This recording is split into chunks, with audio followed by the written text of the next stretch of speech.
Black billionaire pretends to be in a coma, but when he hears his nurse confession. The sterile white walls of the private hospital room were as silent as a tomb. Machines hummed, tubes ran into the body of Mr. Elijah Harris, one of the wealthiest black businessmen in America. Newspapers called him a genius, a self-made man who built an empire from nothing. But at this moment, he was nothing more than a patient, pale, motionless, eyes closed. To the outside world, Elijah was in a deep coma after a suspicious car accident. Doctors told everyone his chances of waking were slim. Business rivals licked their lips, greedy relatives circled like vultures, and media speculated how soon his empire would collapse. But nobody knew the truth. Elijah wasn't in a coma at all. He was fully awake. He couldn't move, not yet, but he could hear everything. Every whisper. Every betrayal. Every lie. On the first night, he heard his younger brother Victor enter the room. Victor leaned close and muttered, "Finally." The great Elijah Harris, silent. "I'll make sure the board signs everything over to me." Elijah wanted to scream, to grab him by the throat, but he couldn't.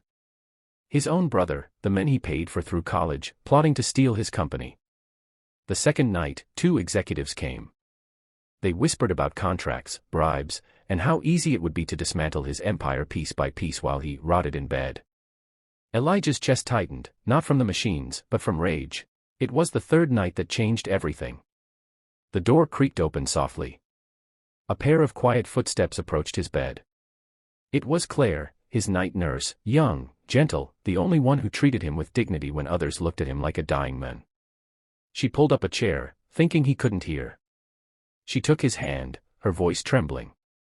"I'm so sorry, Mr. Harris," she whispered. "I never wanted this to happen." Her hand shook as she wiped tears. "It was me. I signed the papers. I gave them access to your schedule.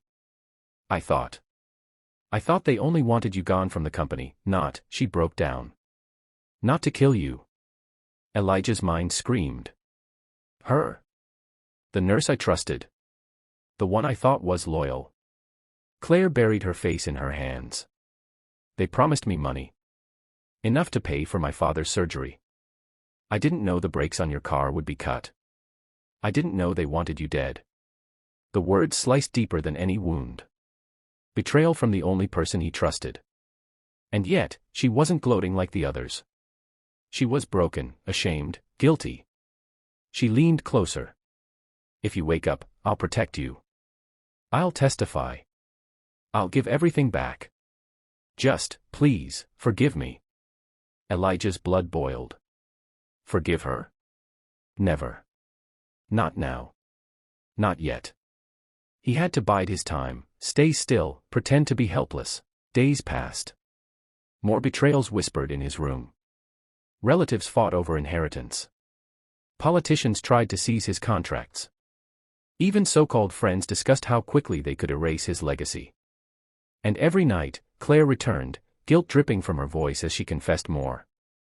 Elijah began to piece it together. She had been a pawn, manipulated, desperate to save her father. But she still chose money over loyalty. And now she was all he had to confirm the conspiracy. Weeks later, doctors declared there was little hope. But that night, something changed. Elijah's fingers twitched. His eyelids fluttered. Strength returned slowly. And inside, he made a vow: when he rose again, every single person who betrayed him would pay. The next evening, Claire entered as usual, unaware his eyes were barely open. She whispered, "They're meeting tomorrow, Mr. Harris. They're going to sign everything over to Victor. I can't stop them alone." That was the moment Elijah's lips curled slightly. Claire gasped, dropping the clipboard. His eyes opened fully, staring straight into hers. She froze. You can hear me?" His voice was raspy, low, but sharp. Every word. She stumbled back, trembling. Tears spilled. "Please. I'm sorry. I never," Elijah cut her off. "You betrayed me. And now you will help me destroy them." Within days, Elijah's recovery was a secret. Doctors, bribed and loyal to him, announced to the world that he was still unresponsive. Meanwhile, in the shadows, Elijah plotted his return. Claire, racked with guilt, became his unwilling accomplice, feeding him names, dates, and evidence. Then came the day of the board meeting. Victor sat at the head of the table, smug, ready to take control. Lawyers, investors, and traders filled the room. Papers were prepared. Signatures ready. Until the doors burst open. Elijah Harris walked in, tall, alive, eyes burning with fury. Gasps filled the room. People turned pale. Victor nearly choked. "I heard everything," Elijah said coldly. "Every lie. Every plan. Every betrayal. And now, it's over."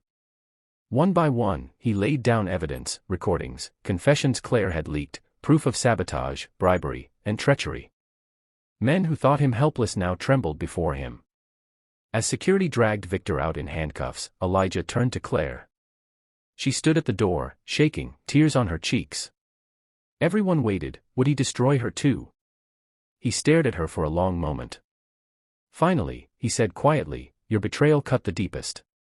But your truth saved me. Don't mistake this for forgiveness, it's a debt. And one day, you'll repay it." Then he walked away, leaving silence and shock in his wake. The billionaire had risen, and the world would never forget the day Elijah Harris returned from the dead to expose them all.